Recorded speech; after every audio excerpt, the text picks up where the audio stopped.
I'm not scared of a housewife who has no job and no family like you. That's right, you're just trash, and trash doesn't matter. I get how you feel now. I'm leaving this house. Well, now you're homeless. Good luck with that, homeless lady. This is a good chance for Frank to move out. Let's get everything sorted. Take out the trash and clean up.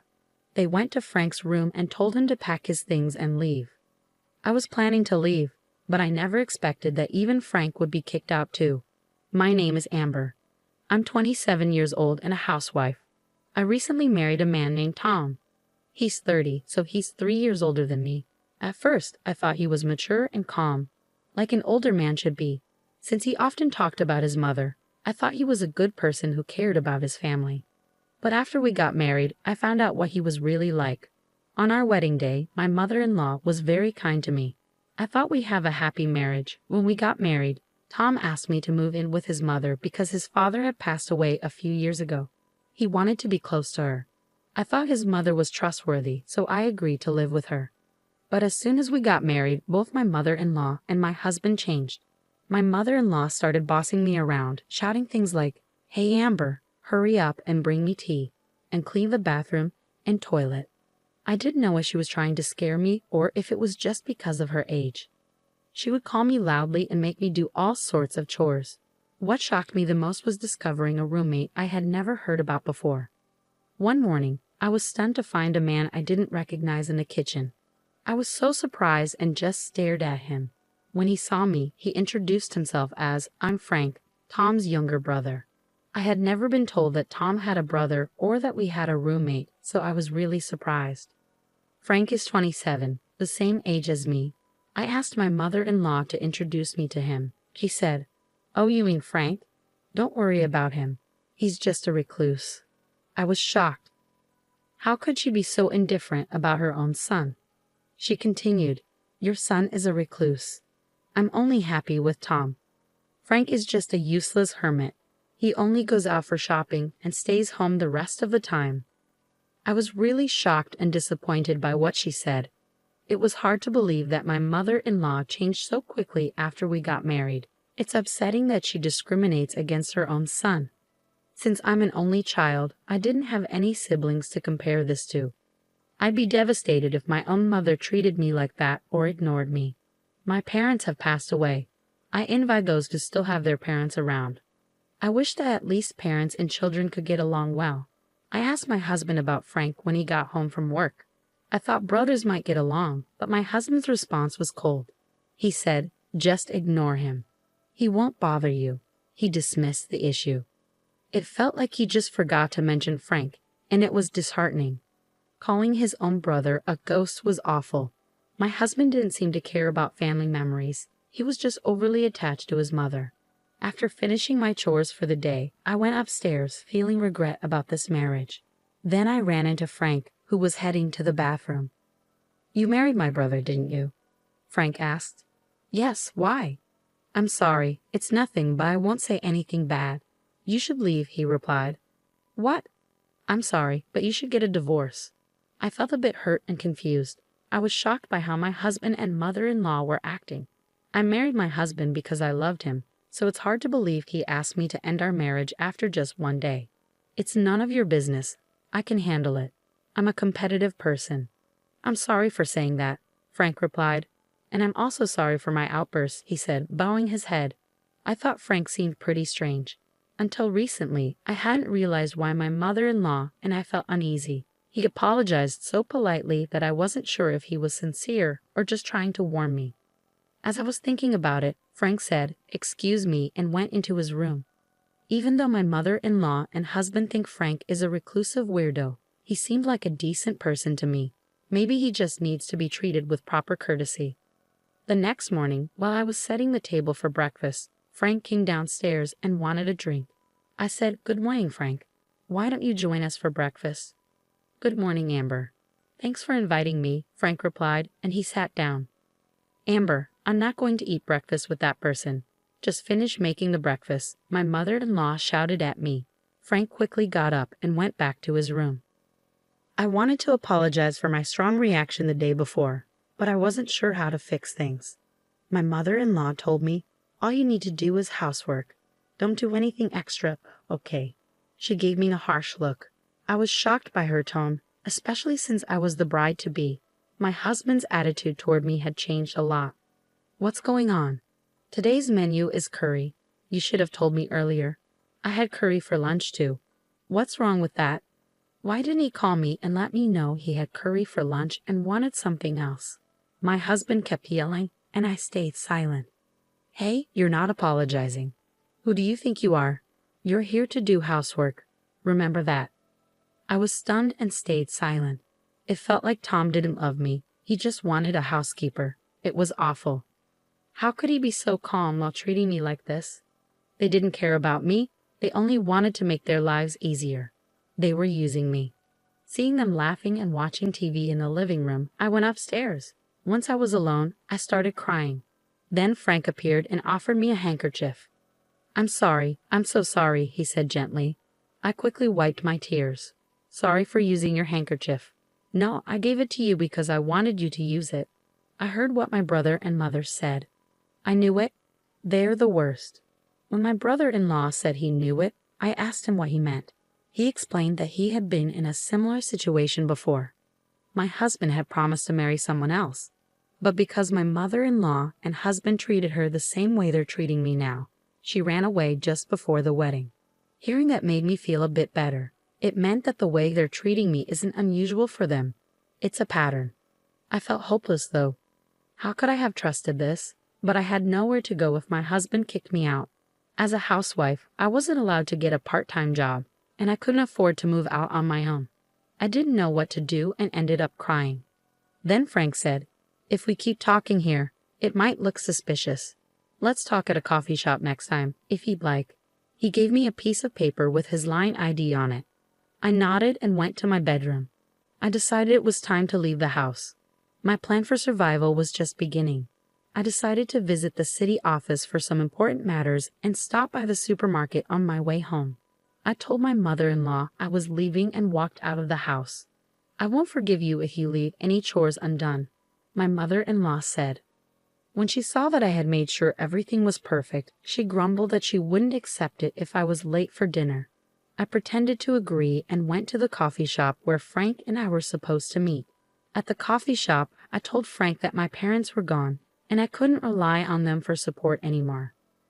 I'd also mentioned that I had canceled my rental house and quit my job. I explained that I would have to start everything over from scratch. It's hard to move out of the house under these conditions, isn't it? The biggest challenge is dealing with work. It feels like you're being controlled by your mother and husband all day. Frank then asked, Amber, can you draw? Huh? What do you mean? Well, can you? Yes. I went to art school before. Really? That's great. Yes, but how? Just in time. Another manga artist is looking for an assistant, and you can work remotely. But I don't have a computer right now.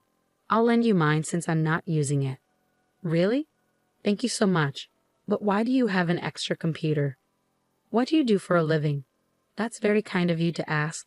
You don't think I'm just a recluse, do you?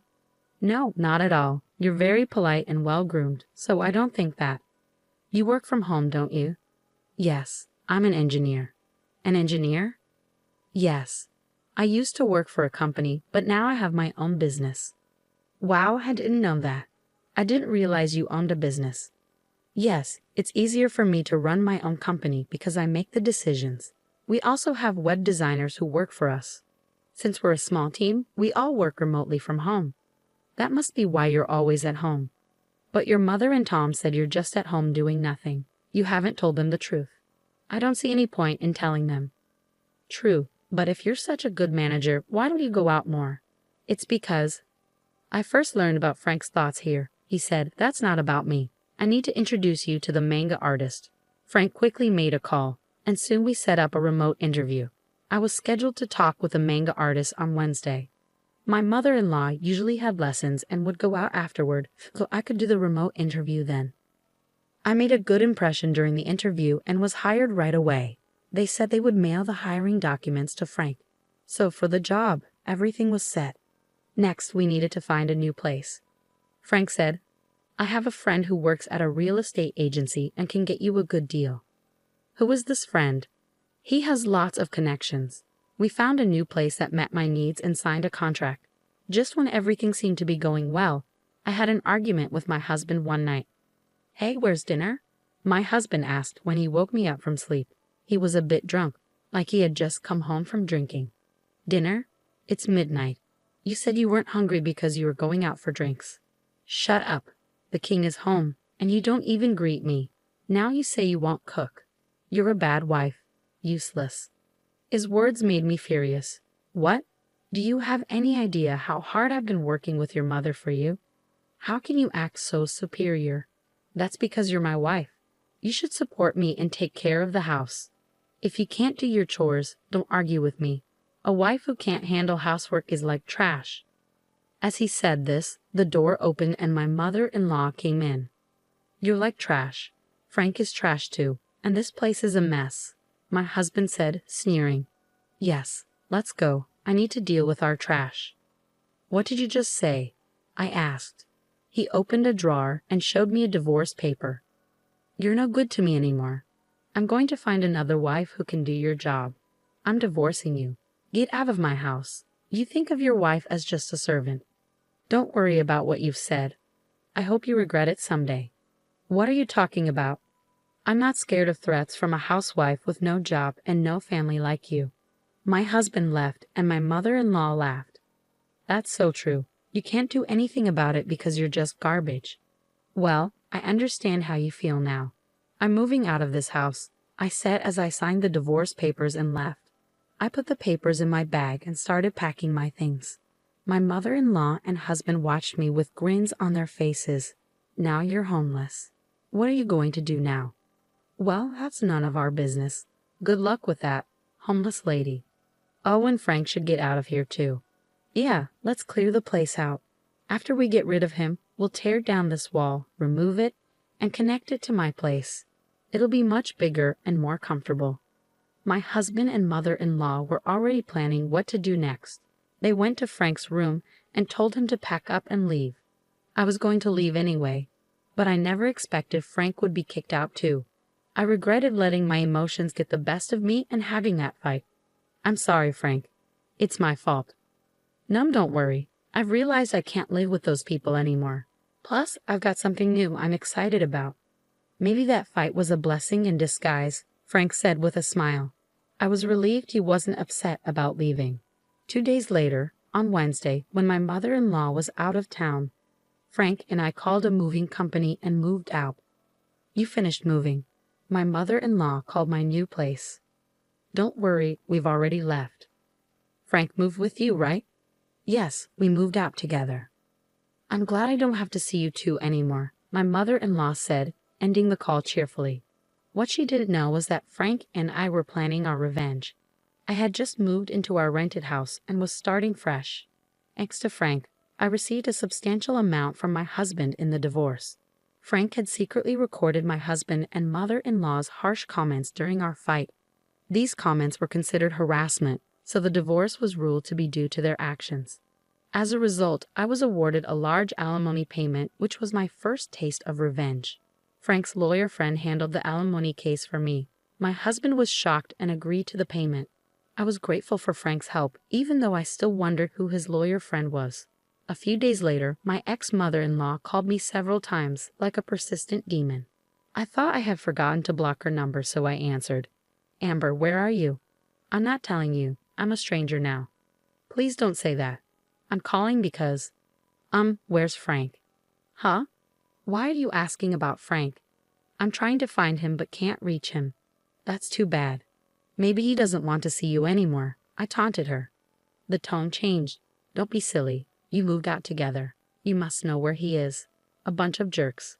"I know where he is, but I won't tell you. Look for him yourself." "Where are you anyway? You have no home, no job, no place to live. If you beg me, I might let you come back, but you'd have to be my housekeeper." "I'm not coming back. I have a job and a place to live now. I don't need to come back to you." "That's a lie." My ex-husband was surprised that I had moved on so quickly. "Well, I don't mean to correct him. Please don't call me again. If you do, I'll call the police." "Wait a minute." I ended the call and blocked my mother-in-law's number. I had already blocked my ex-husband's number. They were panicking because they had just realized the truth. They mistakenly thought my father-in-law left them a lot of money, but it was actually Frank who had been sending money to their account every month. My mother-in-law thought Frank was a recluse and unemployed, not knowing he was secretly providing for them. When Frank was kicked out, he stopped the money transfers. They must have realized who had been supporting them. But it was too late. Frank had already cut ties with his mother and brother. My ex-husband had no money to pay the alimony, and my ex-mother-in-law relied on the money Frank used to send. Without it, she was in trouble. They got what they deserved, and I felt no sympathy for them. By the way, Frank bought a luxury flat in Tokyo and is living comfortably. He kept his promise to his father, who loved him despite the cruelty from his mother and brother. Frank supported them secretly to fulfill his father's wish. The two who kicked out such a kind-hearted person are the worst. I met Frank once after we moved out. He said he made a promise to his father, and I agreed. I hope he finds happiness. I was grateful for Frank's support, and he's an important person in my life. A year later he proposed to me, but that's another story. It's surprising how someone can change so much after marriage. It's like a marriage scam. I'm glad to be married to a reliable person now. Despite the challenges, I'm happy with how things turned out. Thank you for watching until the end. Please subscribe to our channel if you liked it. See you in the next video.